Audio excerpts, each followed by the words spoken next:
Meaty Boyz in the house, yo, we taking the stage. Fountain City, go rock, it's about to engage. Wrestling hearts gonna pound fists, ready to fly. When we're sun this Saturday, don't you dare deny. We got moves, slick and quick like you never seen. Bodies flying high, kicking like a mean machine. Podcast buzzing loud, the word on the street.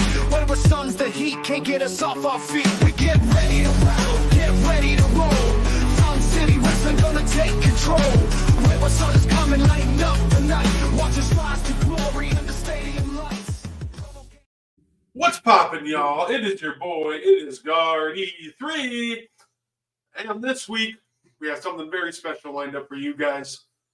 Ladies and gentlemen, this man did something that we can only dream of. I know a lot of us are wrestling fans, but he's such a big fan that he decided to found his own company, which is absolutely insane to think about. Ladies and gentlemen, it is the founder of Fountain City Pro Wrestling.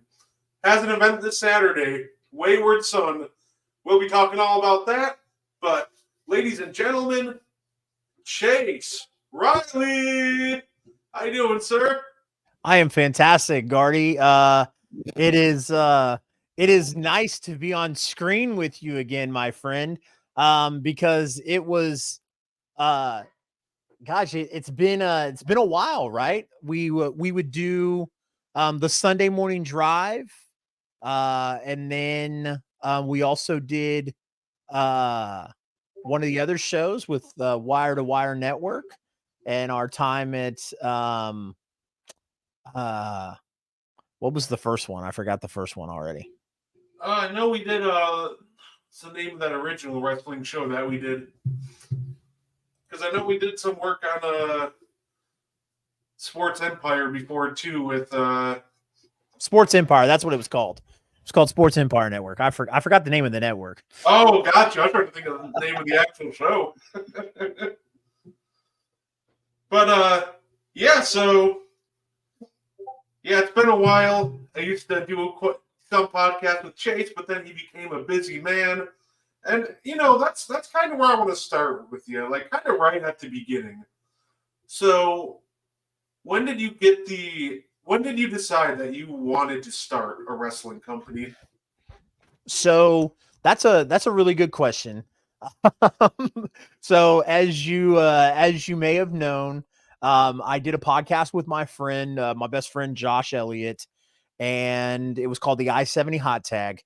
And Josh and I wanted to focus strictly on the Midwest pro wrestling scene because I mean, you've been to WrestleMania.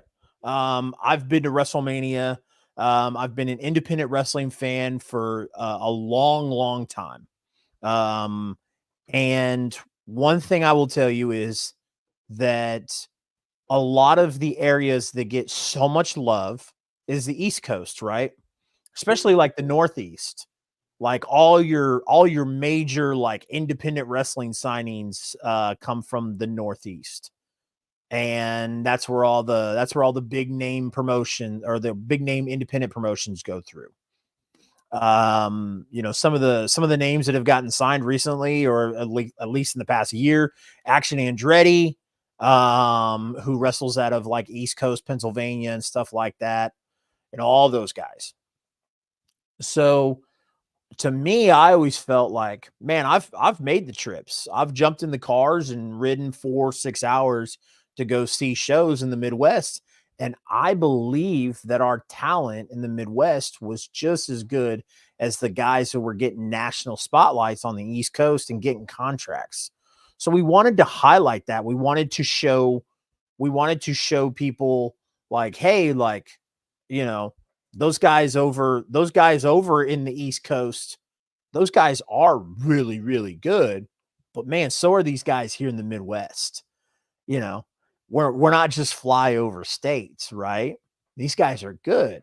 So the I-70 Hot Tag was to focus on independent wrestling out of Kansas and Missouri, and a little bit more in the Midwest as well. We dipped into. And we always talked about like, hey, what if the I-70 Hot Tag ran just a one-time event? You know, the I-70 Hot Tag presents Wayward Son, one night only. And, the whole thing behind that, Brett, is like, well, I'll rent somebody's wrestling ring because a wrestling ring is expensive. You can get one from High Spots, which is where AEW and WWE buy their wrestling rings from. And High Spots sells them for $10,000. Well, one night after the I-70 hot tag, Josh and I were, talking and, talking backstage after the show, like we've done in the past, doing the Sunday morning drive and some of the stuff that we did for Wire to Wire. And long and behold, I found a website that other people had spoken highly of that sold it for half the price. And now the conversation changed a little bit. And there's a need for more wrestling here in Kansas City or in the Midwest. Where, like I said, you go on the East Coast and you can you go to the East Coast, the West Coast, or even down in Texas, you can hit an independent wrestling show Wednesday night, Thursday night, Friday night, Saturday, Sunday, where, and like I said, that's all the talent that's getting picked up. Well, why not have more here? So that's how the idea was born. That's how I thought of doing it. And long and behold, I dropped $5,000 on a wrestling ring and dropped a whole lot more money and we're off to the races. So Yeah, that's crazy. I never realized how expensive wrestling rings were. yeah, that's something I've looked into before. Also, I've thought about becoming a professional wrestler before. It's just something I've never pursued. That's crazy. So my next follow-up question would be, so you started the company. Is it challenging at first when you're a new and just upcoming company to, sell talents to come, work for you? Or like how does like recruiting talent to come to your shows work when you're just starting out? Like, what are the challenges to that? The challenges are like, hey, yeah, I am new. Like people don't know, because, as a talent and, these guys aren't full-time wrestlers, right? Most of them have 9 to 5s. They've got shoot jobs and they they do those during the week and then on the weekends or, partial of the weekends, whatever, they'll do wrestling. And so if I'm calling a talent from St. Louis, Missouri, which is a 5-hour drive to Kansas City, or I'm calling people from Chicago to come down and work, there's a little bit of a hesitation there because it's like, hey, it's a new promotion. We don't know what it's like.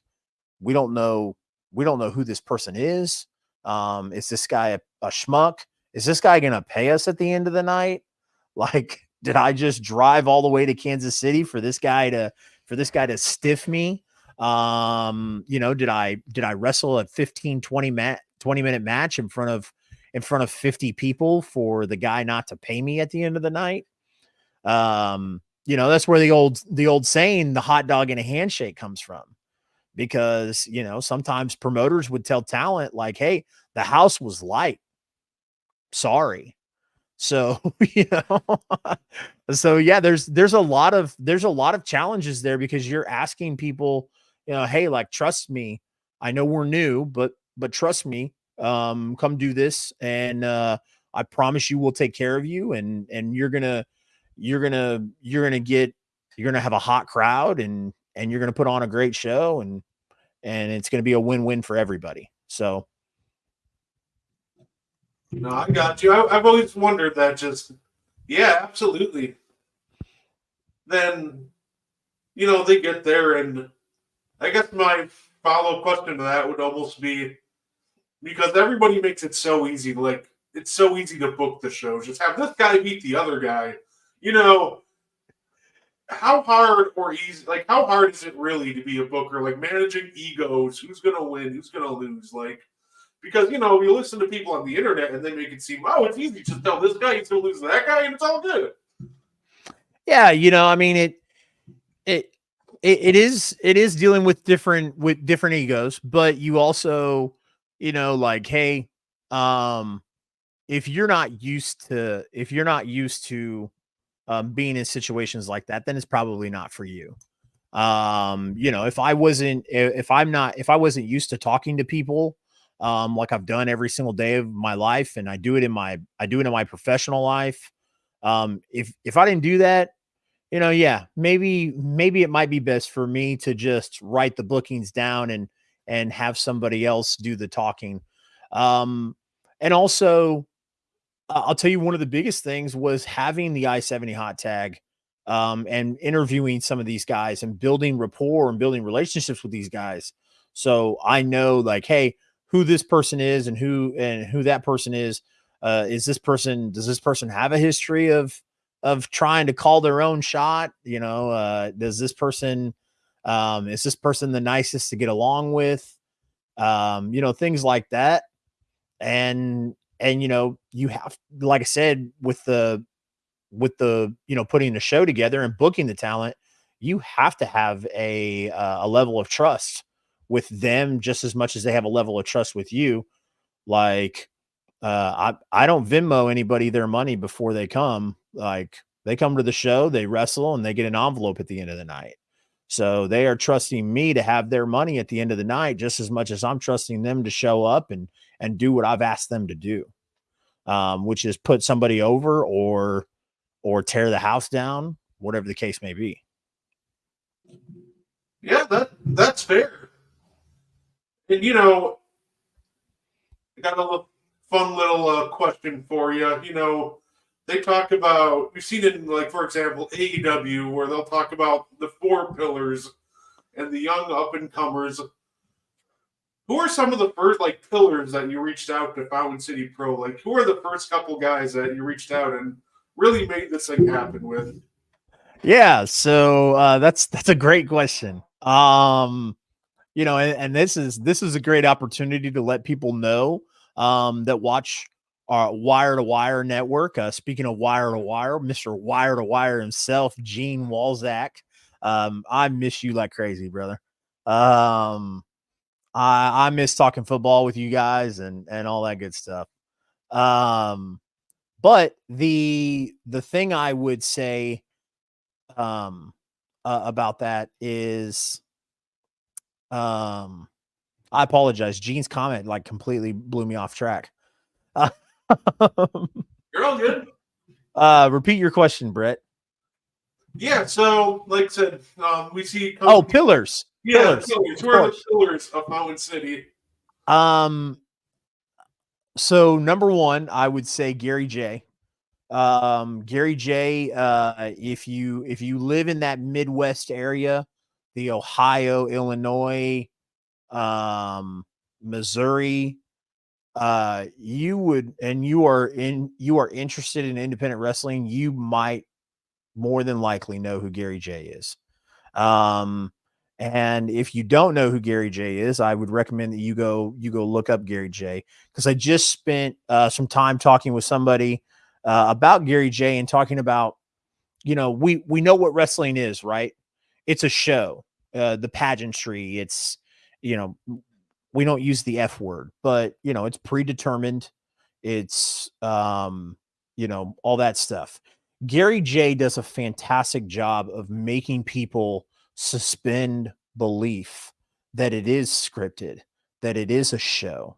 Gary J was one of the first people I ever saw that really would punch people, or like when he hit somebody, you would go, oh my God, like Gary J is really going to clean this dude's clock. And Gary J, who's based out of St. Louis, Missouri, has spent time in Kansas City. So he was one of the guys that I immediately was like, hey, like Gary's been doing this for almost 20 years. I want Gary involved in some way, shape, or form. Another one, Camaro Jackson. Camaro Jackson, just because, again, another St. Louis guy that we've brought in who spent a lot of time in Kansas City. He went to school in Kansas City. He started his career in Kansas City. And so Camaro Jackson is another guy who just, you know, like when you look at him and you look at the way he presents himself, he's a guy that you're like, man, like, what is he doing wrestling in front of 400 people when he should be wrestling in front of, 40,000 people? Nice Packers jersey. Love the Green Bay Packers. Nice. I will be in KC in November. Would love to see a show. How can I get a ticket when I am in town?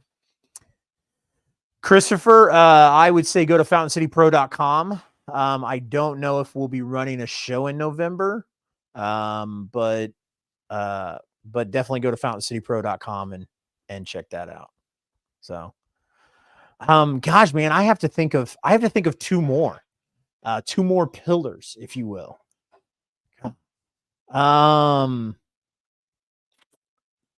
That's rough, dude. Can I mention guys that haven't worked for Fountain City Pro yet? Yeah, that's fine. Okay. Because I've got, like, here's the thing. I've got 3 St. Louis guys and 1 Kansas City guy. And the reason why I have 3 St. Louis guys is because I want to tell you a little story, Brett. Do you got time to kill, my guy? I got all the time in the world. I love that. I love that. If not, we've got the boss in here, so we'll just ask him permission. So here's a story. Back in the 90s or the early 2000s, I can't remember when it was. Ric Flair did an interview where Ric Flair called Kansas City the worst territory in wrestling. And he said, Kansas City was the worst territory for wrestling back in the 80s when, it was the territories before Vince McMahon, and Ted Turner started WWE and WCW. And the reason why Ric Flair said it was the worst territory is because Kansas City just didn't support it. It was, they would run shows and the one-time show would sell out. It would do really great, but you couldn't run shows consistently there. That's why he called it the worst territory. Man, that's kind of had like a chip on our shoulder here in Kansas City. Like, I mean, it was the same thing. The Chiefs will never win. The Chiefs will never win the big one again. They're just going to be a one and done in the playoffs. Gosh, what the Chiefs were at the time, the longest running team without a playoff win. And then a home playoff win, and it changed. And I think that's what the wrestling scene in Kansas City needed, was something to give it a push to make it to change. And I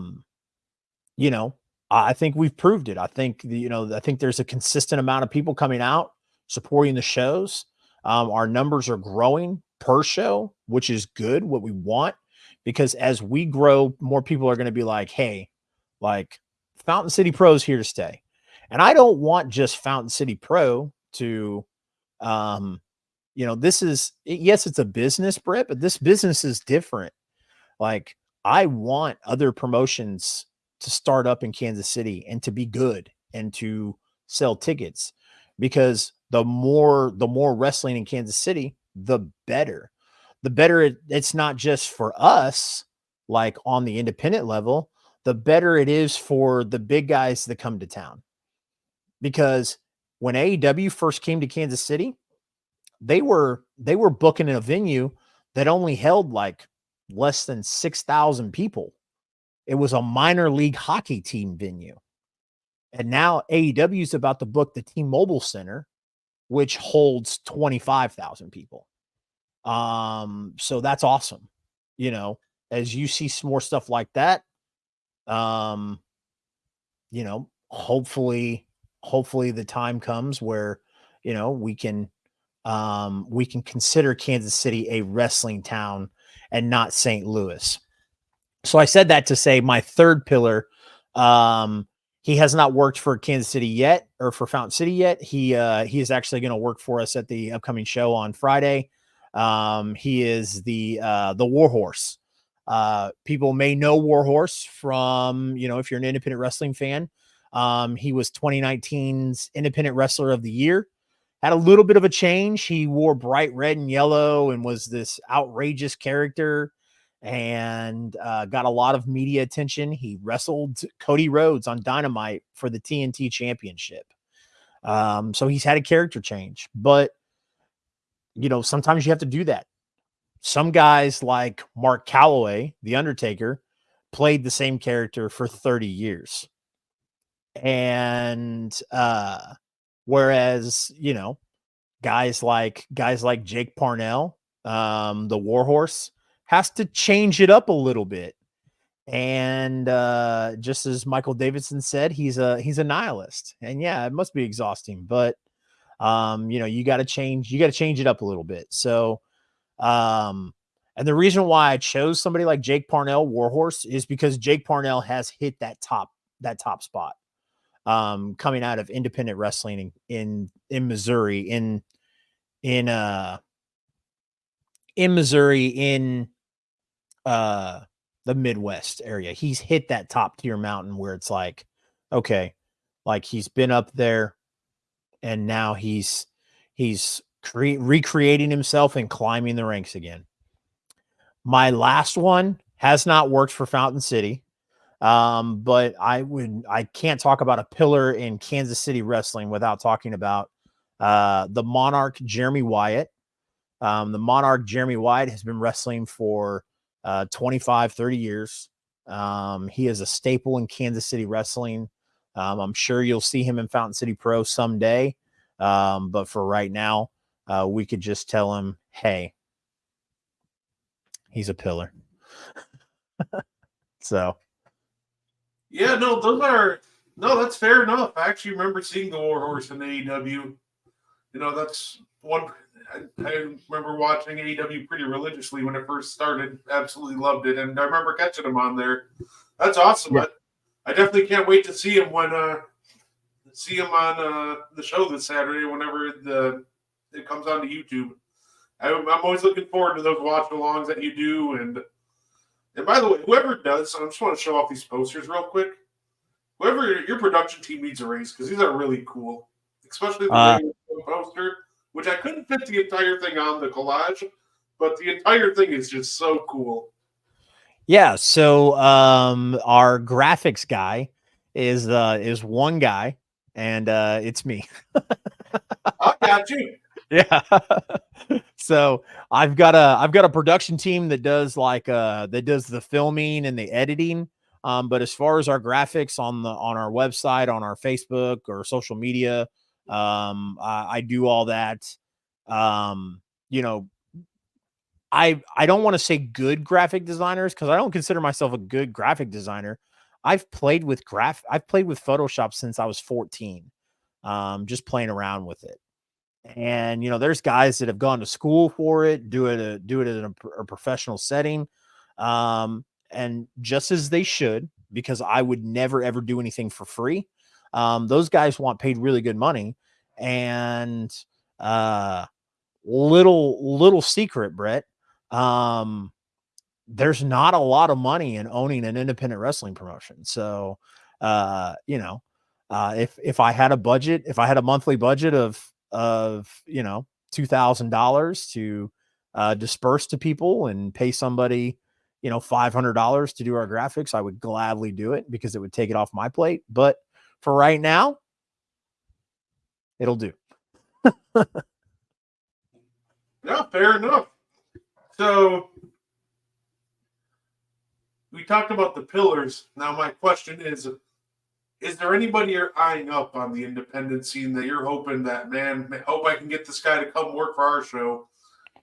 Oh, a bunch. Of course, you've got like your mainstream independent guys. Obviously, the first two off the board are Mustafa Ali and Nick Nemeth. I would kill to have those guys come to a show. I think Mustafa Ali's rate is as much as is more than my mortgage. I know that, which is crazy. So that's like cardinal rule. I won't talk rates, but I will leave you that tidbit. Mustafa Ali is a pretty penny. He's not cheap. Would love to get him on a show sometime. There's a bunch of other people too. Alex Kane, he was the Major League Wrestling MLW, which I don't really consider them independent, but I don't consider them mainstream. Somewhere in the middle there, I guess. They do have a streaming deal, so they're not completely independent. But Alex Kane, the former Major League Wrestling champion, would love to get him down in Kansas City, up to Kansas City. He's based out of Atlanta. Cole Radrick used to wrestle in the Kansas City, St. Louis area. And he's kind of went on to GCW and made a name for himself. Would love to call him back. AJ Francis, who used to be Top Dollar in WWE. He's doing a lot of cool stuff and with Joe Hendry, obviously, in TNA. So it would be cool to get him. Joe Hendry, of course, because he's hot as can be right now. I can only imagine what that price tag looks like, but he's the hottest thing in professional wrestling going. So it would be super, super beneficial to everybody involved to put him on a show. A lot of different guys. I mean, I could sit here and go all night and go with different people I'd love to bring out. Brian Keith. Brian Keith wrestled a match. The bounty hunter Brian Keith wrestled a match in Kansas City. I like Brian Keith because of his moveset, everything about his showmanship, the bounty hunter gimmick, his music, Still Tipping by Mike Jones. I could rap that whole song. So when Brian Keith's music hits, you'll catch me in the crowd just bumping. And I've met Brian Keith. He's a down to earth, chill dude. So he's a great guy that I would love to book on a show. He's with AEW right now with Jericho with the Learning Tree. Calvin Tankman. Calvin Tankman's another big guy. Started in the St. Louis area, branched out. Now he's all over the place in GCW and stuff like that. Would love to call him. I could go all night, Brett. No, fair enough. Speaking of bumping, are you the kind of guy that's ever gonna think you'll ever take a bump in there, or do you think are you more of a kind of Tony Khan hands off type? Like, what? Or can we expect to see Chase be taking bumps in the future? Yeah. So Chase has taken bumps in the past. Chase will not take bumps in the future. When I graduated high school, which was back in 2006, I moved down to Dallas, Texas, and I enrolled in wrestling school. I was there for a total of 3.5, almost 4 weeks. I had my first kid when I was 16 years old, Brett. Just as it is now, and just as it was back then. There is not a whole lot of money in independent wrestling if you're starting out, unless you're really, really good. And so yeah, when you're trying to raise a child at 18 and doing that stuff, priorities took place. So and now I since I switched to a desk job, I'm not as mobile as I used to be. My shirts have more X's than certain movies, if you get that joke. And so yeah, man, there's not going to be any bumping. I spent money on that wrestling ring for other people to bump in it, not for me. So, Hey, that's fair enough. and for my own selfish reasons, Brett, you know, when I was one of the most addicting things in wrestlers on no matter what level, wrestlers on the independent level or wrestlers all the way at the top, The Rock, for example. I mean, the lowest part of just starting out in wrestling school, wrestling independent shows in front of 20 people, all the way to Dwayne The Rock Johnson, will tell you the biggest, best feeling is the crowd. You come through that curtain, and whether the crowd is booing or cheering, it's the greatest feeling of euphoria for some people. And I could definitely see that, right? And I thought, man, I'll never get that because I'll never be a wrestler. Because wrestlers are the only ones that can feel that feeling of euphoria, right? But I was wrong. As a promoter, when you help put a show together, this is the way I tell everybody, I built a boat. You guys are the ones that go out and sail it. You know, I provide the canvas, you guys go out and paint. So I never ever thought that I would get that feeling of euphoria hearing the crowd. I was wrong. It's dead wrong. Every time we open the doors and people come in and the show starts and the crowd starts getting hot, man, I'm addicted to it. It's like a drug. I would run an event, Brett, I would run an event once a month if I could, twice a month if I could.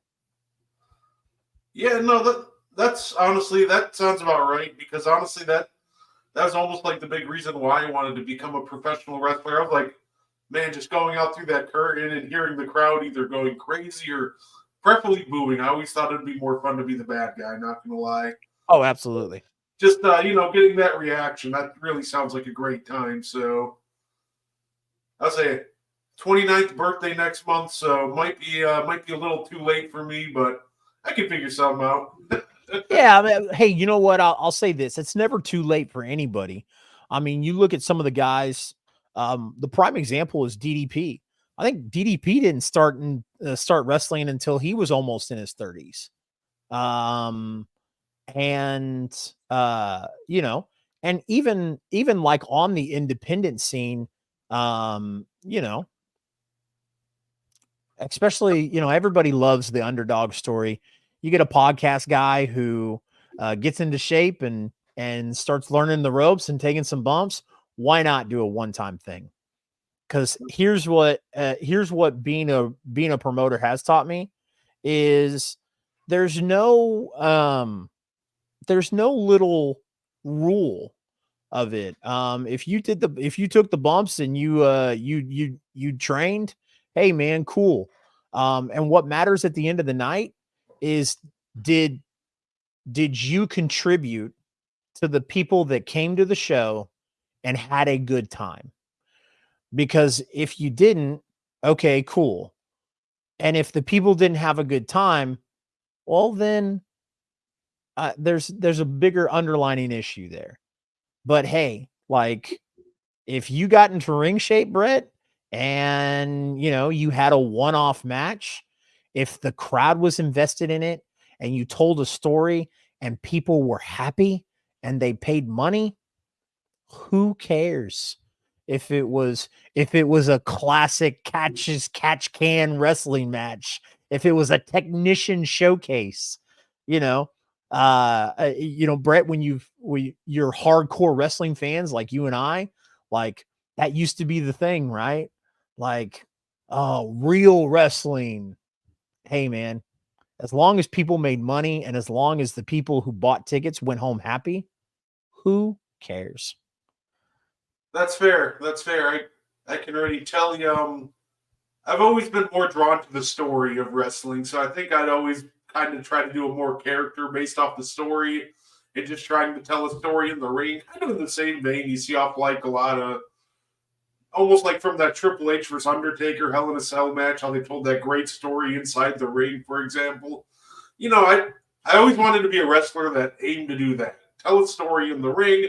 Might not be able to do a lot of cool flips and stuff, but if I can make you feel something, that's really all I care about. And you know, like people love those underdog stories. If you go back to classic ECW, Mikey Whipwreck, Mikey Whipwreck was a ring boy. I mean, he was a kid that showed up and helped put together the ring. He was a fan. And you know, he had no stake in the game. And they let that kid get in the ring, and the crowd fell in love with him. And when he beat one of the top guys, it was like, okay, like Mikey Whipwreck became a full-time wrestler. But like I said, people love that kind of stuff. And at the end of the day, hey man, we made money. That's that's what happened, and that's cool. No, that's fair enough. And you know, I know you kind of just did this. I think it was on Thursday. You can correct me if I'm wrong. You did your match card breakdown. I But did. I know a lot of the people here right now in attendance didn't really get to see the match card breakdown, so I wanted to do a little miniature version of that. Just kind of Yeah. show everybody what matches they can expect. And if you want the more in-detail version, check out the Fountain City Pro Facebook page. Great, like hour and a half long video. But we were talking about him earlier. Yeah. Saturday night, you can see Warhorse face Logan Knight. Say, what can we expect from this match, Chase? Yeah. So the Spotlight Logan Knight just started wrestling a couple of years ago, and I really love what Logan Knight does. I think he's got a really bright future. No pun intended with him being called the Spotlight. And so we wanted to give Logan an opportunity to showcase. Logan has come in. He's our top babyface tag team with Stormy Renee. They're an intergender tag team called Only Friends. It's a playoff of OnlyFans. So they do a really good job. Like I said, they're our top baby faces. Wanted to give him an opportunity to face one of the most prolific, polarizing characters in the Midwest and in independent wrestling. The commissaire, Jake Parnell Warhorse, who, like I said, if you watched him face Cody Rhodes back in 2019 on Dynamite or 2020, he looks a lot different. And so this is one we're really excited about. No, absolutely. I can't wait to see how this one goes. Now, this will be fun because I'm really curious. Who is the mystery partner? We have ACFC versus Ray Leon and mystery partner. Now, no, you can't give any secrets, but do we have any hints on who this mystery partner is? Yeah, absolutely. I mean, ACFC, Austin Reddick is a veteran in the business. Been doing this for a while. He's got T2G, Tommy Too Good, who he's taken under his wing. And it's kind of like that comedic mix of old style and new style. And they told Ray Leon, they said, hey, go find a partner and we'll beat you guys up on October 18th. So Ray Leon is going to have to dig into his I can't think of the word, his little black book, if you will, that doesn't have very many names in it, and try and find somebody that can withstand being his partner for a little bit to take on ACFC. No, hey, fair enough. I'll definitely be invested in to see who the partner ends up being. And we have Main Attraction versus Chancla Violence. I love the name Chancla Violence. That is absolutely fantastic. It is. Overall. And these two guys, they do a great job of making people hate them. I have seen them wrestle They've wrestled in Colorado. They've wrestled in Central Kansas, Oklahoma, Texas. This is going to be their first time coming to Fountain City, coming to Kansas City. So we're excited to have them. Main attraction. If you've watched our previous events on YouTube and seen some of that stuff, Tobias loves the name Double Stuffed. Calvin is a little bit more serious. Calvin doesn't like that. He likes being known as the main attraction. So as you can see, Calvin's a little bit of Calvin's takes it real seriously, and Tobias is a little bit of a jokester. So they've seen a little bit of success in Fountain City, and but they're looking for their first tag team win. So hoping they get it against Chocolate Violence. No, fair enough. Fair enough. This I'm actually excited for. Because the one thing that I love the most is watching, because I actually added it in the special custom intro video, Nick Chin hitting the suicide dive. That was absolutely fantastic. But yeah, you know, as a wrestling fan, the very first time not the very first time, but the first time I had ever seen that was in Kansas City. It was a promotion that used to be around in Kansas City called Journey Pro Wrestling, and Journey Pro was running an event. It was a tag team match, and the individuals in the tag team match were battling outside, and Chin is trying to count them out. He's like, "Hey, get back in the ring." And they turn around and they look at him and they go, "F you, Chin." And one of them spits in his face, and then Chin wipes it off, darts the ropes, and does an over the rope suicida dive. And the one you saw, he dove through the ropes. He used to dive over it. And I told him, I asked him at the event, I was like, "Hey, are we ever going to see that?" And he was like, "Nah, not anytime soon." And then he does it, and I'm like, man, I was like, this is awesome. So, and Captain Midnight Guthrie, if anybody knows anything about Branson, Missouri, Midnight Guthrie says that he is the Branson, Missouri champion. Don't know how much time he spent in Branson. I've been to Branson, not a huge fan. I like Table Rock Lake. It's a very beautiful lake. It's in Branson. So whenever my family and I go to Branson, Missouri, I've never seen any Midnight Guthrie posters or billboards or anything like that.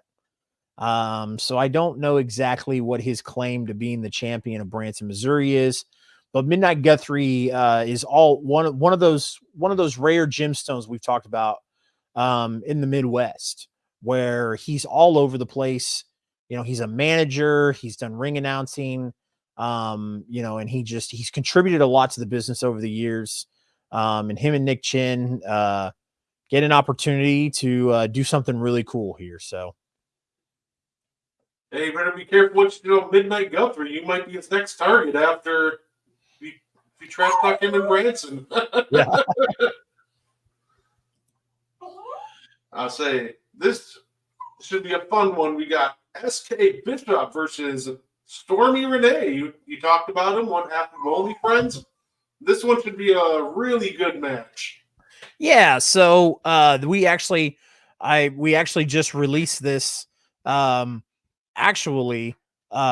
did an interview earlier today, and we announced this match on there, but that interview is not going to get played until later. So actually, Fountain City Pro fans that are watching this right now are actually seeing this match announcement right now. This was our final match announcement for Friday. So the Premier, Campbell Myers and SK Bishop, have been in Kansas City. They're a young up-and-coming tag team. They're very talented, but they're very brash. They're very arrogant, and they're very full of themselves. They made their way into Fountain City Pro. They weren't supposed to be in Fountain City Pro, but they made their way in. And they've kind of crossed paths with Only Friends. And this is kind of building up to a match between the Premier and Only Friends. Campbell is not going to be at a Wayward Son, which is SK Bishop's partner.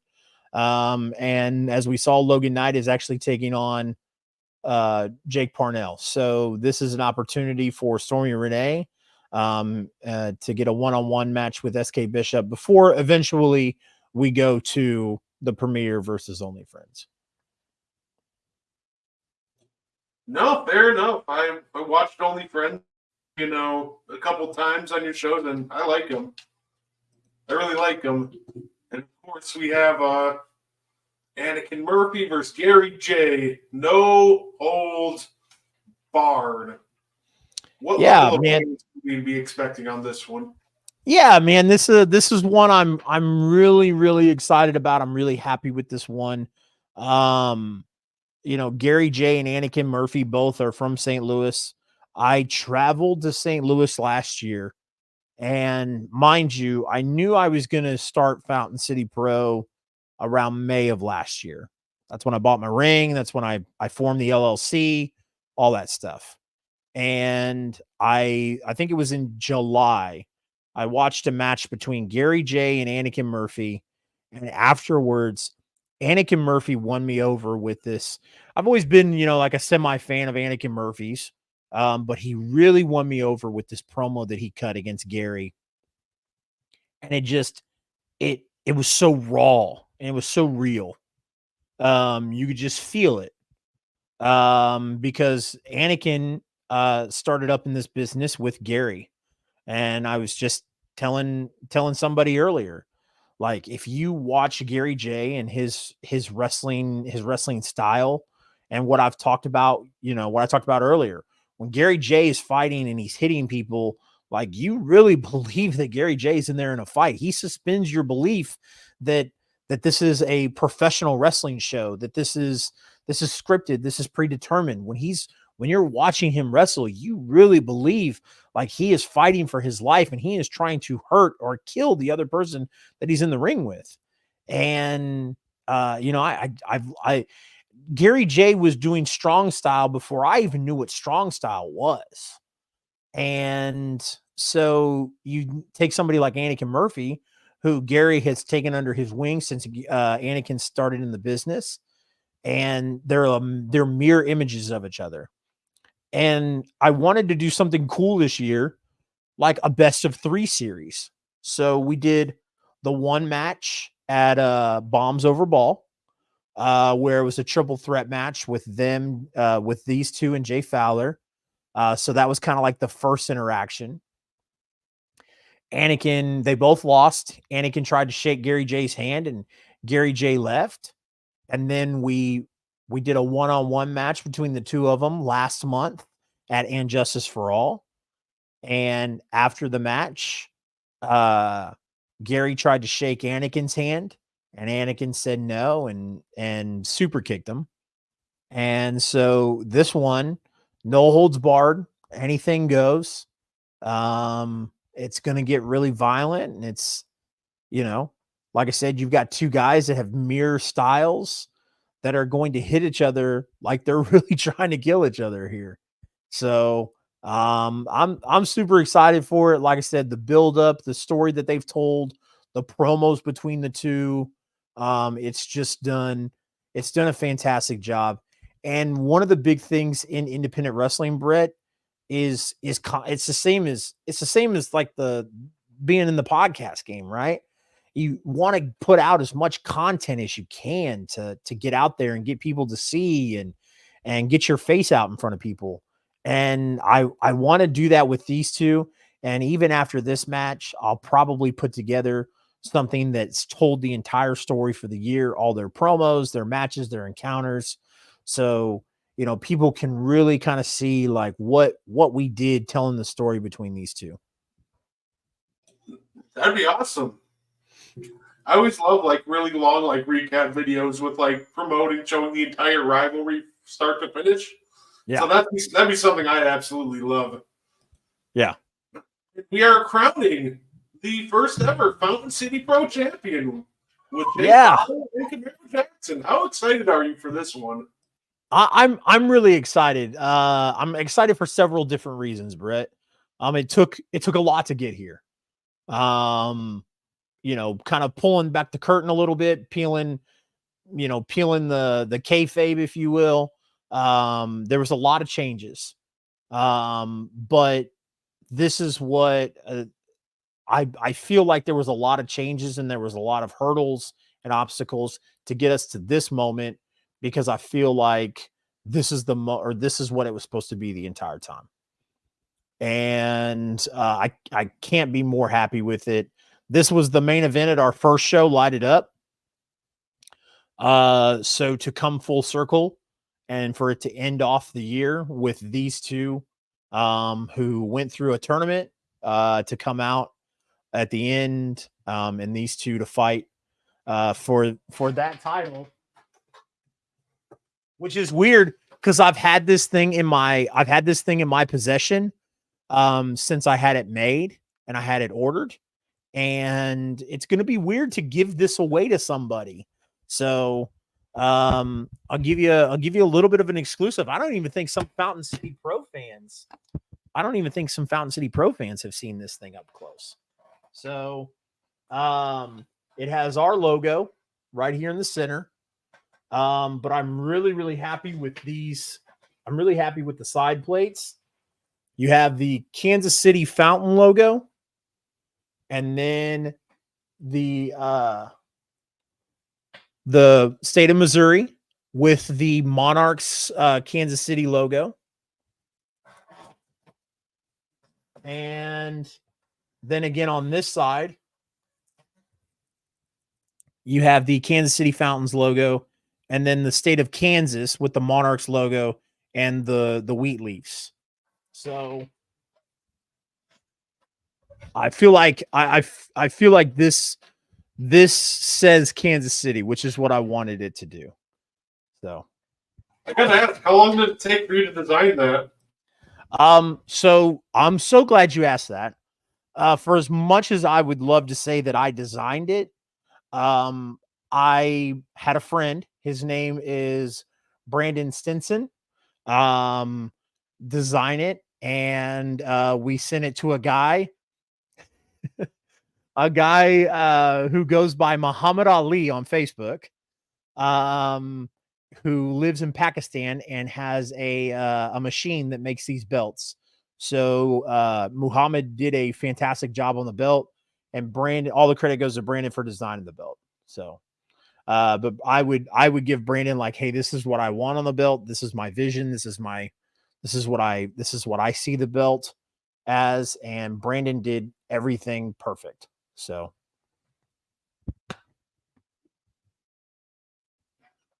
No, that's awesome that we got that exclusive look at the belt. And I guess my question follow-up would be, what do you have in store for Fountain City Pro? Like, what are some things that we can look forward to in the future? More titles? What shows are coming up? Like, what do you got? yeah, so that's a great question. I'm glad you asked. This is going to be our final show of the year, Friday, October 18th, Wayward Sun. And right now we're still planning on 2025 running on Fridays. And in 2025, I have 6 dates with my current venue booked, and I am looking at adding more dates with a different venue as well. So hopefully we'll be running at least 10 shows next year. That's the goal. And the goal is, like I said, the end goal, my 5-year plan, if you will, is for people to look at Fountain City or Kansas City the same way they look at St. Louis, Chicago, Pennsylvania, North Carolina, like all those great wrestling states, Texas. I want people to look at Kansas City or the Midwest and go, man, so-and-so came out of there. Like, man, can you believe that? Like, who's the next Jake Parnell? Like, who's the next guy that's gonna get to the top of independent wrestling and get a contract with AEW or get a contract with WWE? Like, that's That's the end goal. Like how many people can Fountain City Pro help shine light on? No, that's fair enough. I know I want to go to one of your events next year. My issue right now is I drive a 2001 PT Cruiser that'd probably fall apart halfway through. So my goal is I'm definitely going to try and hit up an event next year. We'll do our Meaty Boyz Fountain City collab next time, hopefully at one of the shows. That would be so awesome. Hell yeah. That would be dope. Let's make it on a Chiefs weekend. I'm sure the Chiefs will probably play the Packers at some point next year. Maybe I know we always play the Packers in preseason. So maybe we'll try and get a date on a Chiefs Packers weekend. Hey, even let if me it's know. preseason. Let me know. I'll clear out my schedule to make it. I'll say, before we get out, Chase, do you have anything you want to add? Any socials you want to follow? No, not at all. Other than anybody watching who follows Fountain City Pro, make sure you check out our guys over at Wire to Wire. I used to do some stuff with them, and who doesn't love an awesome wrestling podcast where they talk about the stuff going on in wrestling that week. It's always nice to hear people's opinions and how they align with yours or how they differ from yours. And that's the beautiful thing about wrestling is that there's something for everybody. So that would be the only thing I would leave people with. If you guys haven't, or if you guys aren't, subscribe to the Fountain City Pro YouTube. That's where all of our events, after they're done, they usually go on YouTube about 3 weeks after the event. So our event from September and Justice for All is on there. All 3 of our events are on there. So go check those out and catch up to the stories. No, absolutely. Thank you, Chase, for hopping on. For anybody new tuning in, I apologize about the barking. My dogs get a little rowdy at times. That's okay. We all got rowdy dogs. Here's Peanut. Oh man, that's a yapper, my friend. I always try my best to keep him quiet throughout my shows, but sometimes he just gets a mind of his own. So yeah, no, that's okay. If it's not the dogs, it's the kids. But I mean, until a network like Barstool or ESPN's comes knocking to provide you with a private room to do it in, you got to work with what you got. Yeah, pretty much. Hopefully soon. There you go. Thank you everybody for tuning in. You can follow the Meaty Boyz Facebook page. Also on that Facebook page, under the repost of I reposted one of the Fountain City Pro things. I added their Discord and their page, so you can check out, get some merch, and definitely check out Wayward Son on Saturday. If you want to follow our Discord, it's actually under the N1 Podcast. I just have it under one big Discord under that name. Thank you, everybody, for tuning in, and I hope you all enjoy the rest of your night.